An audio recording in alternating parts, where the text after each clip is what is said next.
basically. I threw them right out of whack, being violently ill.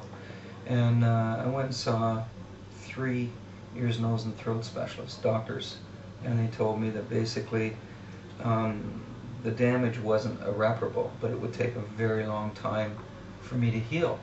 So basically, I didn't feel really back to myself as a singer until probably around 2002, 2003, when I started to feel everything was coming back. But yeah, and then I went back to studying voice again in 2002 with a lady, and so that's all helped. But yeah, there was about 8-9 years where I was just going through hell vocally. I mean, I couldn't sing, I didn't have the range anymore, or the power, and I was trying to get through it the best I could, you know. But now it's back on board and everything's great. And it is the reason why you wanted to pull back a little bit your voice on the latest albums, like not going too much in the highs. And no, I think it's just because that's the way that we want to write now. You know, I don't have to be, you know, like singing up in the stratosphere to make my point. I think, you know, a lot of bands tend to do that the longer your career goes on, that you start to look more or less for the melodic, you know, magic.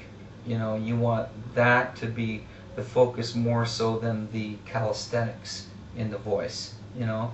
So I think, you know, even a band like Rush or whatever like that, that's what you tend to do. I mean, there's still moments here and there that I'll sing high, but not like I used to.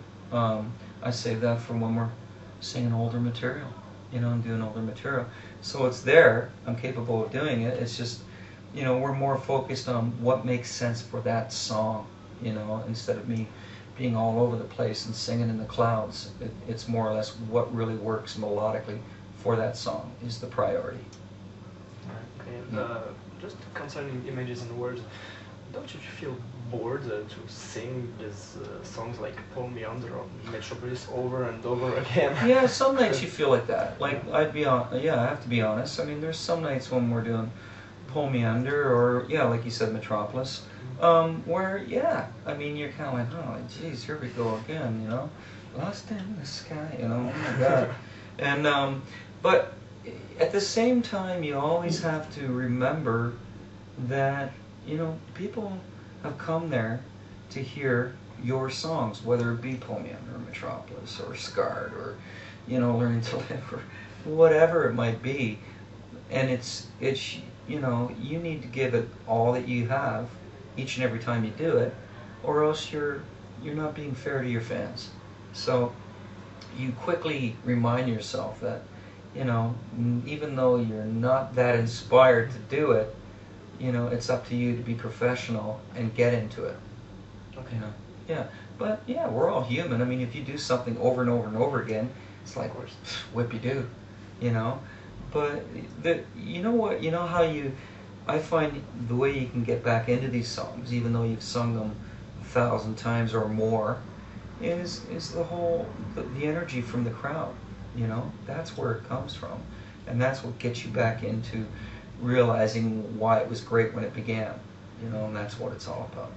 Okay. Now we will talk about Systematic Chaos. Mm-hmm. A few months before the release of this album, Mike stated that this album's got all the elements you've become known for, Mm-hmm. and it sounded like a little bit lacking surprise compared to what we're used to with Dream Theater, but Mm-hmm. in fact it's a good description of the album. Mm-hmm. Is this album a way to cock a snook to those who always expect more and more from Dream Theater? No, I mean, we're not out to try and disprove people or say, well, here you go, take that.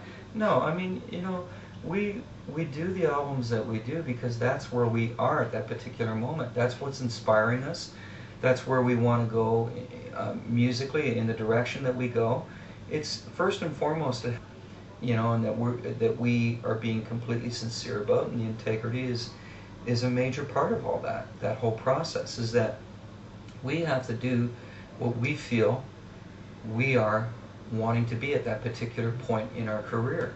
So each and every album, I think, is really resembles and makes a statement as to where the band was at that particular point in our career, what was inspiring us, what we were feeling, you know, and I think the music can kind of tell like where a band is at that particular point, maybe what they're experiencing emotionally or what they're going through on a personal level or a professional level, you know. So no, I mean it's always been what we feel first, and hopefully the fans are going to love it. And I think, you know, we have an incredible fan base around the world, you know, internationally. It's unbelievable how supportive they are, how dedicated they are.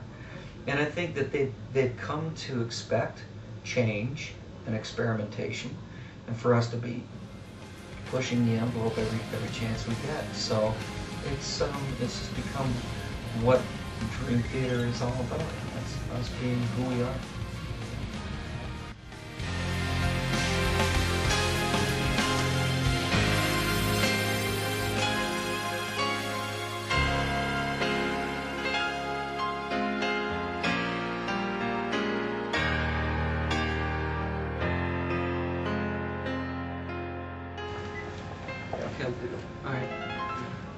Bonjour everyone, this is James Labrie from Dream Theater, and you're listening to Radio Metal.